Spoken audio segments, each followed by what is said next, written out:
Olá, vamos falar sobre Espiritismo? Eu sou Débora Rabelo, aqui dos Amigos de Nosso Lar, trazendo a você a ciência, a filosofia e a religião. E convido você, desde já, a conhecer este canal, a clicar no sininho, dar o seu like, comentar os vídeos e me ajudar a divulgar este canal de luz, certo? Continuando o nosso estudo de O Livro dos Espíritos, passo a passo, com leituras e comentários, nós temos na introdução o item número 7, que vem nos tratar da doutrina espírita e a ciência. E nos dizem os bons espíritos: para muitos, a oposição dos cientistas em relação à doutrina espírita não constitui uma sentença definitiva, mas é, sem dúvida, uma forte opinião contrária. Não somos daqueles que vão contra os cientistas, pois não queremos que digam que nós os insultamos. Ao contrário, temos por eles muito apreço e nos sentiríamos honrados de estar entre eles. Mas as suas opiniões não podem representar em todas as circunstâncias uma sentença definitiva. Sempre que a ciência sai da observação material dos fatos e se propõe a apreciá-los e explicá-los, o campo se abre para as hipóteses e para as suposições. Assim, cada um quer que prevaleça o seu ponto de vista e o sustenta com firmeza. Não vemos todos os dias as opiniões mais contrárias serem ora aceitas, ora rejeitadas. Não vemos essas opiniões serem repelidas como os erros absurdos para logo depois serem proclamadas como verdades indiscutíveis. Os fatos, eis o verdadeiro critério que utilizamos para fazer os nossos julgamentos, pois eles constituem o argumento incontestável. Na ausência de fatos, fica na dúvida de ser o procedimento do homem prudente e ponderado. A opinião dos cientistas em relação às coisas que já são do conhecimento de todos é digna de muita fé, porque eles sabem mais e melhor do que o homem comum. Mas, quando se trata de princípios novos, de coisas desconhecidas, as observações não passam de hipóteses, porque eles não estão mais do que os outros, livres de preconceitos. Podemos dizer que os cientistas talvez tenham mais preconceitos que a maioria dos homens, e isso se deve à tendência natural que possuem de subordinar tudo ao ponto de vista em que se especializaram. Por exemplo, o matemático apenas comprova suas teorias através de demonstrações algébricas. O químico relaciona tudo à ação dos elementos e assim por diante.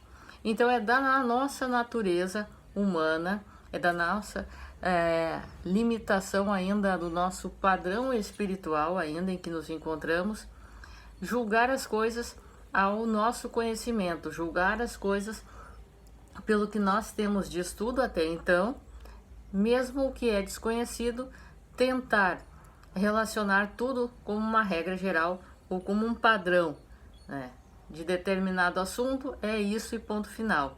Mas cada coisa deve ser analisada da sua maneira, cada fato da sua forma, e não existem regras gerais para tudo. A cada coisa segundo o seu conceito, certo? E continuando, o texto nos diz: todo homem que se especializa em alguma coisa subordina a ela todas as suas ideias, conforme nós conversamos.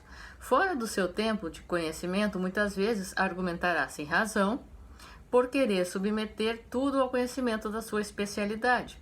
É uma consequência da fraqueza humana. Consultarei com muito prazer e confiança um químico sobre uma questão em que seja preciso analisar uma substância, um físico sobre a energia elétrica, um mecânico sobre a força motriz. Entretanto, eles permitirão, sem que isso desmereça, o respeito em suas especializações. Merecem considerar suas opiniões negativas sobre o espiritismo iguais ao parecer de um arquiteto sobre as questões de música. E adiante nos diz o texto: assim, no espiritismo, as observações não podem ser feitas da mesma maneira. Requerem condições especiais e outro ponto de partida. Submeter as manifestações inteligentes aos processos comuns de investigação é pretender estabelecer semelhanças que não existem. E aí, adiante ainda nos diz: o espiritismo é o resultado de uma convicção pessoal que os cientistas podem ter como indivíduos independente da sua condição de cientistas. Entretanto, entregar a doutrina espírita para que a ciência se ocupe dela é o mesmo que decidir a existência de uma alma, da alma numa convenção de físicos e astrônomos.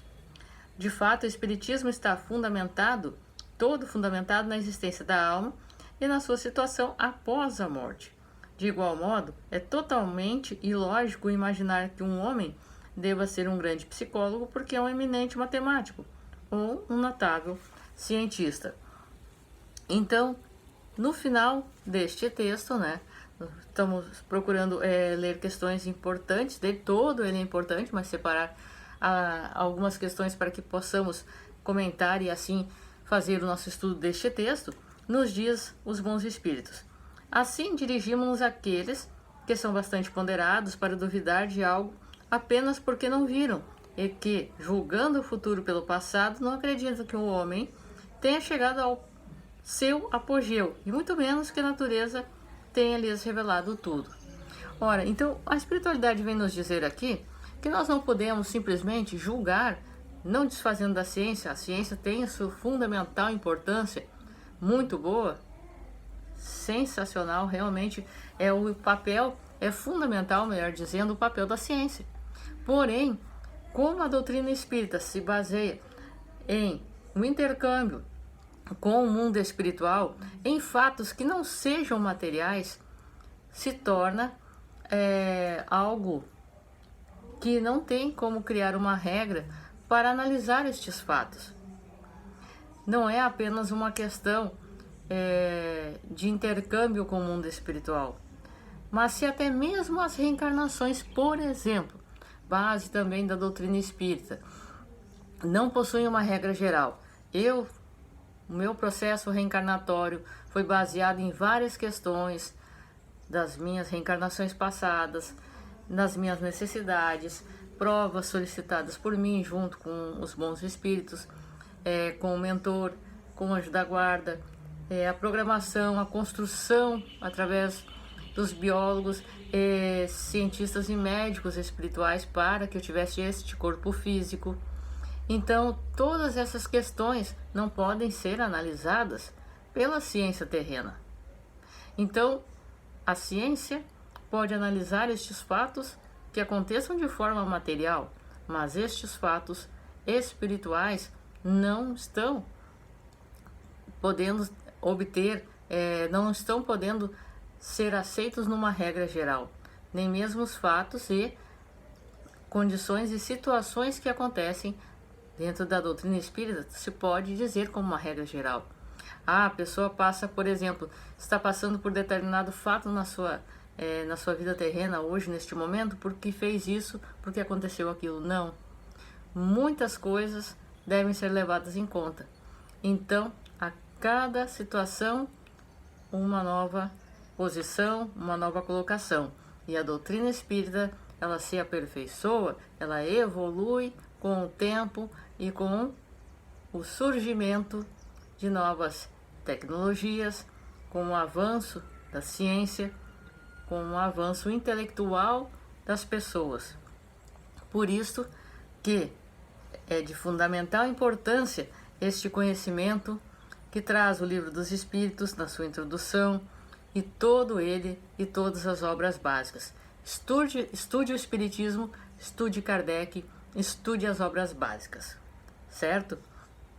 No próximo estudo estaremos lendo, comentando e estudando sobre o número 8 da introdução, que vem nos tratar da serenidade da doutrina e a perseverança necessária.